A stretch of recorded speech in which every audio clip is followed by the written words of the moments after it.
साधी माणसं या मालिकेच्या आजच्या भागात आपण पाहणार आहोत. सत्याच्या घरी सगळी तयारी चालू असते. रव्या सत्याला म्हणतो, याच्यातील काही सामान मी तुझ्या रिक्षामध्ये ठेवू का? तर सत्या म्हणतो, नाही, बापानं आणि आजीनं आधीच ड्युटी लावली आहे मला. त्यावेळी आजी सगळ्यांना आवाज देऊन देवाच्या पाया पडायला सांगते. बाप देवाकडे प्रार्थना करतो की हे सगळं निर्विघ्नपणे पार पडू दे. पंकज प्रार्थना करतो की देवा, पैसे लवकर माझ्या अकाउंटमध्ये डिपॉझिट होऊ दे. त्यावेळी सगळेजण गणपती बाप्पा मोरया असं म्हणतात. तर आजी सत्याला म्हणते, सत्या, तू सगळ्या बॅगा खाली ने आणि निघ लगेच. तर सत्या म्हणतो, विषय आहे का डार्लिंग, मी असा जातो आणि तुझ्या नातसुनेला घेऊन येतो. तर पंकजची आई त्याच्या वडिलांच्या कानात हळूच म्हणते, नशीब रिक्षेत पाठवतायत, मला तर वाटलं विमान वगैरे पाठवतात की काय. तर आजी म्हणते, काय ग, काय म्हणालीस? तर ती म्हणते, काही नाही, बॅगा घेऊन जायच्यात ना रव्या, चल, असं म्हणून तेथून जाते. पंकज त्यांना म्हणतो, तुम्ही सगळे व्हा पुढे, मी येतोच. तर आजी म्हणते, पंकज, आपण तुझ्या लग्नाला निघालोय ना? तर पंकज म्हणतो, हो आजी, पण एक माझी अर्जंट मीटिंग आहे, तेवढी आटोपली की मी लगेच येतो. तर आजी म्हणते, आज सगळी कामं बंद, हवं तर मी त्याला फोनवर बोलते, मला दे फोन लावून. तर पंकज म्हणतो, नाही ठीक आहे, मी त्यांना समजावून सांगतो. आणि ते सगळे निघतात. इकडे मीराची आई मीराच्या बाबांना सांगत असते, उद्या आपल्या मीराचं लग्न आहे आणि ती कायमची आपलं घर सोडून जाते. त्या दोघी एकमेकींना मिठी मारून रडत असतात.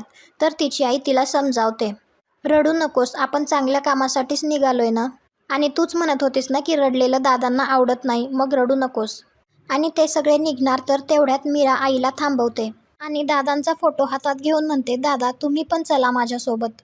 आणि ती तो फोटो सोबत घेऊन दादांच्या आठवणींमध्येच जाते. इकडे सुजित कुमार त्याच्या माणसांना सांगत असतो, त्या दाढीवाल्याच्या रिक्षात बसायच्या आधी तिला आपल्या रिक्षात बसवा आणि घरी घेऊन या. मग पडल्यात आमच्या डोक्यावर अक्षता, बघताय काय, तयारीला लागा. माझ्या लग्नाचे कपडे कुठे आहेत? खाली येऊन सगळे रिक्षाची वाट बघत असतात. हे मीराला माहीत नसतं. तर मीरा म्हणते, आपण सगळे का थांबलोय? तर तिची बहीण म्हणते, सत्यादादाची रिक्षा येणार आहे आपल्याला घ्यायला म्हणून. तर मीरा म्हणते, मग कधी येणार तो? एवढं तयार होऊन असं घराबाहेर उभं राहणं बरं दिसतंय का? तर राज म्हणतो, आपण जाऊ की मग, कशाला थांबायचं त्या दाढीवाल्यासाठी? तर आई म्हणते, सुधाकर दादांनी सांगितलंय तर आपण थांबलं पाहिजे, बरं नाही दिसत ते. तर राज म्हणतो, बारीक बारीक गोष्टी ऐकायची गरज नाही त्यांची. आपण एक काम करू, मी आणि आई एका रिक्षाने पुढे जातो, मधू, तू ताईला घेऊन त्यांच्या रिक्षामध्ये ये. तर राज एक रिक्षा थांबवतो. तर आई म्हणते, मी मीरासोबत थांबते, तू मधूला घेऊन पुढे जा. तर मधू म्हणते, नको, मुलाकडचे आधी पोहोचले आणि मुलाचं स्वागत करायला त्याची सासू नाही म्हणल्यानंतर मीराताईची सासू फुगून बसायची. तर मीरा म्हणते, आई, मधूचं बरोबर आहे, तुम्ही व्हा पुढे, आम्ही येतो. तर आई त्यांना म्हणते, तुम्ही पण लवकर निघा, असं म्हणून ते दोघे त्या रिक्षामध्ये निघून जातात. तर मधू म्हणते, आपण जर तिकडे वेळेत पोचलो नाही तर आई घाबरी घुबरी होईल. तर मीरा म्हणते, काकांनी सांगितले म्हणल्यानंतर येईल तो. तेवढ्यात तेथे एक रिक्षा येतो. तो रिक्षा सुजित कुमारच्या त्या माणसाचा असतो. तो मीराला म्हणतो, ताई बसा, मला तुम्हाला घ्यायला पाठवलं आहे. तर मीरा विचारते, कोणी पाठवलंय? तर तो माणूस म्हणतो, कोणी पाठवलंय ते माहीत नाही, पण त्यांनी सांगितलंय की हा रिक्षा नवरीसाठी बुक करायचा आहे. तर मधू म्हणते, एक दाढीवाला रिक्षावाला माणूस येणार होता बघा. तर तो माणूस म्हणतो, हो अगदी बरोबर, त्यानेच मला पाठवलं आहे. तो जरा दुसऱ्या भागात अडकला आहे आणि आमचं कसं आहे, आम्ही सतत एकमेकांना मदत करत असतो. आणि त्याने वरून हे पण सांगितलं आहे की तुमच्याकडून भाडं घ्यायचं नाही, बसा. तर मधू तिच्या बहिणीला म्हणते, आज त्याच्या भावाचं लग्न आहे आणि हा भाडे घेऊन रिक्षा चालवतोय. तर मीरा म्हणते, एका अर्थी चांगलंच आहे, त्याचं तोंड तरी बघायला नाही भेटणार. त्या दोघी त्या रिक्षामध्ये बसून जातात. त्यावेळी तेथे सुजित कुमारचा आणखी एक माणूस त्याच्यावर लक्ष ठेवण्यासाठी आलेला असतो. तो सुजित कुमारला फोन करून सांगतो की बॉस, काम झालं. त्यांनी त्याला रिक्षात बसवलं. इकडे सत्या रिक्षा घेऊन त्यांना घेण्यासाठी आलेला असतो, परंतु घराला कुलूप असतं. तेव्हा सत्याला दुसऱ्या एका माणसाकडून कळतं की त्या दोघी दुसऱ्या एका रिक्षामध्ये बसून गेल्या आहेत. तो माणूस सत्याला म्हणतो, तुम्हीच रिक्षा पाठवली होती ना? तर सत्या म्हणतो, नाही. सत्या त्या माणसाला विचारतो की तो माणूस कसा दिसत होता. ते ऐकल्यानंतर सत्या निघायला लागतो आणि तेव्हा तो मीराला फोन करतो. तर मीरा, तूच बोल त्याच्याशी, असं म्हणून मधूकडे फोन देते. सत्या मधूला विचारतो की कुठे आहात तुम्ही? तर मधू म्हणते, तूच पाठवलेल्या रिक्षाने निघालो आहोत आम्ही. तर सत्या म्हणतो, मी कोणतीच रिक्षा पाठवली नाही, मी म्हणालो होतो ना की मी स्वतः येणार आहे. पण मधूला मात्र त्याचा आवाज व्यवस्थित नीट ऐकू येत नसतो. तेव्हा मीरा म्हणते, सोड सोड, त्याच्याशी बोलण्याची काही गरज नाही, असं म्हणून ती फोन ठेवून देते. त्याला मात्र खूप टेन्शन आलेलं असतं. इकडे सुजित कुमार त्याच्या लग्नाची सगळी तयारी करतो तेव्हा गुरुजी विचारतात, कुठे आहे नवरी मुलगी? मुहूर्ताची वेळ टळत जात आहे. तर सुजित कुमार त्याला म्हणतो, काय म्हणालात गुरुजी? तर गुरुजी म्हणतात, काही नाही, मी म्हणालो की नवरी मुलगी आली की लग्न लावून टाकू, मी इथेच आहे. तर सुजित कुमार म्हणतो, मी सुद्धा इथेच आहे. पोरगी आली की फक्त 1, 2, 3 म्हणलं की तुम्ही सुरू करायचं. सत्या सुधाकरला फोन करतो आणि त्याला विचारतो की मुलीकडचे हॉलवर पोचले आहेत का? तर सुधाकर म्हणतो, काही माहीत नाही, आणखी आम्ही हॉलवर पोचलो नाहीत. पण तू आणायला जाणार होतास ना त्यांना? तर सत्या म्हणतो, हो त्यांना घ्यायला निघालोच आहे, पण म्हणलं की मी तिकडं जायचो आणि हे हॉलवर पोचलेले असायचे म्हणून विचारलं. तर सुधाकर त्याला म्हणतो, जा आणि लवकर घेऊन ये त्यांना. तर सत्या म्हणतो, हो त्यांना घेऊन येतो. सत्या त्यांना शोधत असतो. सुजित कुमार त्या रिक्षावाल्याला फोन करतो आणि म्हणतो, कुठे तडमडला आहेस आणि मला सांग, ती आहे ना रिक्षामध्ये? तर रिक्षावाला म्हणतो, भाडं गाडीतच आहे, मी येतोय, तुम्ही काही काळजी करू नका. हे ऐकून मधूला आणि मीराला थोडंसं वेगळं वाटतं. तर मीरा त्याला विचारते, तुम्ही बॉस कोणाला म्हणालात? तर तो माणूस त्यांना म्हणतो, तुमचं भाडं सोडलं की मला लगेच दुसरं भाडं आहे. त्यांचाच फोन चालू आहे. आपल्याला कोणाचा पण फोन आला की त्यांना बॉस म्हणण्याची आपली पद्धत आहे. तुम्ही काही काळजी करू नका, बसा बिनधास्त. तो रिक्षावाला सुजित कुमारला म्हणतो, 6च मिनिटात पोचतोय, हे भाडं सोडलं की लगेच येतो. तर सुजित कुमार त्याला म्हणतो, तुला मिळालेत 100 गुण, तू पास. आणि फोन ठेवून देतो. सत्या परत एकदा मीराला फोन करतो पण मीरा फोन उचलत नाही. सत्या परत एकदा मीराला फोन करतो तर मीराच्या हातातील फोन चुकून उचलला जातो. मीरा त्या रिक्षावाल्याला म्हणत असते, हे लांबून होत आहे, तुम्हाला पत्ता तर माहीत आहे ना? तर मधू म्हणते, आपल्याला तर मागच्या बाजूला जायचं आहे, तुम्ही इकडे कुठे गाडी घालत आहात? हे सगळं सत्या फोनवर ऐकतो. सत्याला त्या दोघी एका रिक्षामध्ये दिसतात तर सत्या त्या रिक्षाचा पाठलाग करतो आणि त्याच्या पुढे येऊन थांबतो. तो रिक्षावाला त्याची रिक्षा थांबवतो. तर सत्या त्या माणसाला धरतो आणि त्याला म्हणतो, भावा, 2च प्रश्न, तू कोण आहेस आणि यांना घेऊन कोठे जात आहेस? इकडे पंकज त्याच्या गर्लफ्रेंडला फोन करतो तर ती त्याला म्हणते, पंकू, कुठे आहेस तू?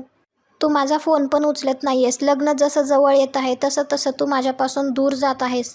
तर पंकज म्हणतो, घरचे सोबत होते म्हणून मला तुझा फोन रिसीव करता आला नाही. आत्तासुद्धा टॉयलेटच्या बहाण्याने गाडी थांबवली आणि साईडला येऊन तुझ्याशी बोलतोय. तर ती त्याला म्हणते, पंकू, एक शंका म्हणून विचारते, अजून पैसे ट्रान्सफर का नाही झाले? तुला लग्न करायला लावून तुझे पप्पा स्टॉप ट्रान्सफर तर नाही ना करणार? तर पंकज म्हणतो, तू वेडी आहेस का? असं कसं करतील ते? आणि बँकेत 2-3 दिवस तर सहज जातात. ती म्हणते, माझं मन फक्त तुझाच विचार करतंय. तर पंकज तिला म्हणतो, आय लव्ह यू शोना. तर ती म्हणते, आता पैसे आणि तू याल तेव्हाच मी म्हणेल. तोपर्यंत कट्टी आणि फोन ठेवून देते. तो माणूस सत्याला म्हणतो, मी रिक्षावाला आहे आणि यांना हॉलवर घेऊन चाललोय, लग्न आहे ना? तर मधू म्हणते, असं काय करायलास, तूच पाठवलंस ना यांना? तर सत्या त्याला विचारतो, मी पाठवलं का तुला? तर तो रिक्षावाला म्हणतो, नाही. तर सत्या मधूला म्हणतो, ऐकलं का तो काय म्हणतोय? मी याला का पाठवेल? मी तर स्वतःच सांगितलं होतं की मी तुम्हाला घ्यायला येईल म्हणून.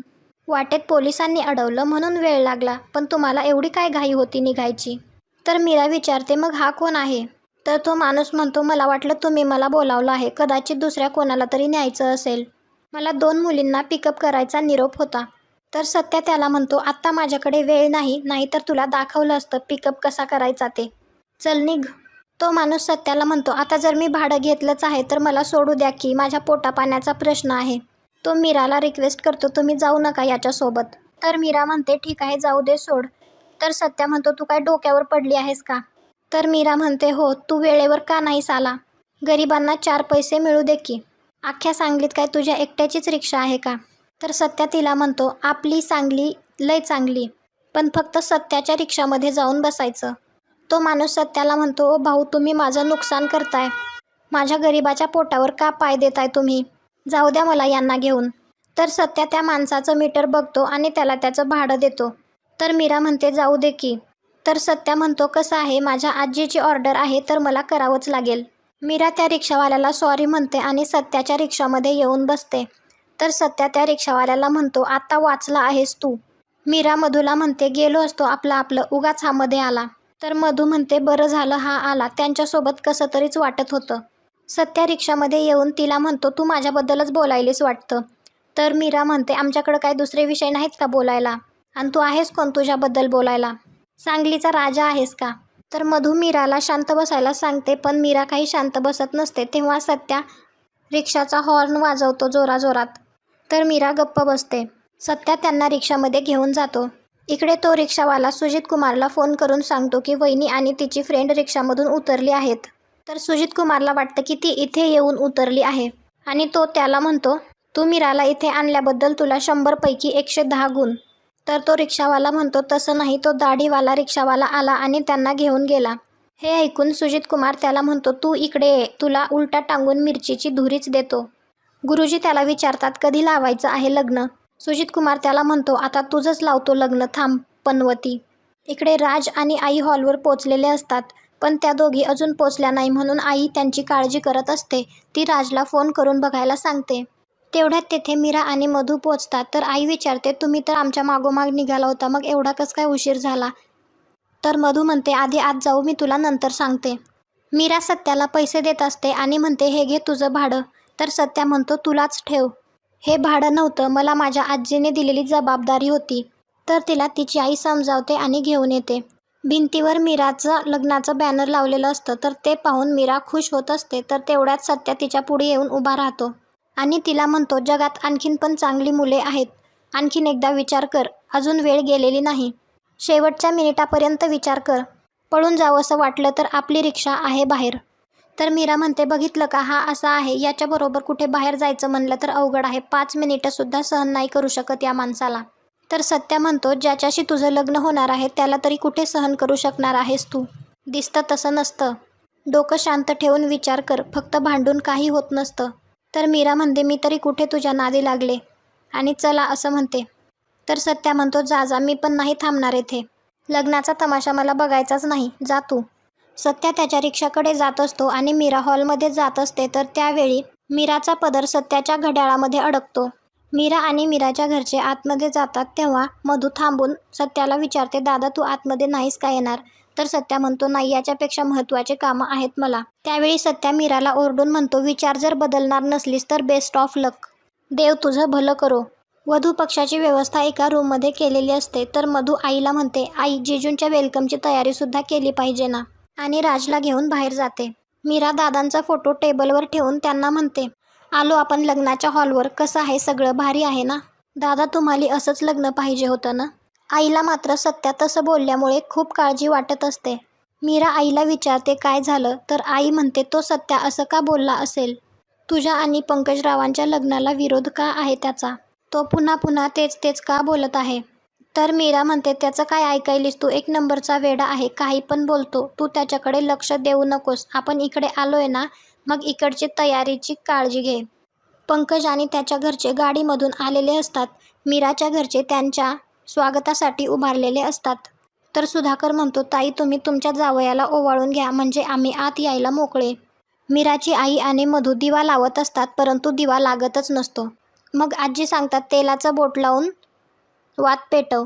लक्ष्मी पंकजला ओवाळते, मग ते सगळे आतमध्ये जातात. इकडे पंकज फोन करून बँकेत विचारत असतो की 2 दिवस झाले प्रोसेस चालू होऊन, पण आणखी माझ्या अकाउंटला पैसे ट्रान्सफर का नाही झाले? तर तो माणूस म्हणतो, थोडासा डिले झाला, तुम्ही काही काळजी करू नका, उद्या परवापर्यंत होईल ट्रान्सफर. तर पंकज म्हणतो, परवा नाही, मला लवकरात लवकर पैसे पाहिजेत. तो माणूस म्हणतो, ठीक आहे, मी ब्रँचला फोन करून रिक्वेस्ट करतो. पंकज स्वतःशीच म्हणतो, शांत हो पंकज, उद्यापर्यंत पैसे येणार आहेत. आता पैसे आले की फक्त कुठून कसं बाहेर पडायचंय त्याचा बंदोबस्त करायला पाहिजे. त्यावेळी तेथे सुधाकर येतो. तर पंकजला वाटतं की सुधाकरने सगळं काही ऐकलं असेल. सुधाकर त्याला म्हणतो, काय झालंय तुला पंकज? तुझा चेहरा असा का झाला आहे? लग्नाचं टेन्शन असेल तर काही काळजी करू नकोस, खूप गुणाची बायको मिळाली आहे तुला. तर पंकज म्हणतो, हो, मला त्याचं काहीच टेन्शन नाही पप्पा. इथे सगळी व्यवस्था नीट आहे की नाही याचं टेन्शन आहे.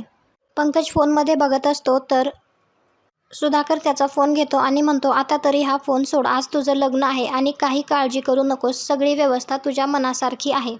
पंकज मनातल्या मनात विचार करतो, काय मनाप्रमाणे? माझ्या मनासारखं तर काहीच घडत नाहीये. पंकज सुधाकरकडे त्याचा फोन मागतो.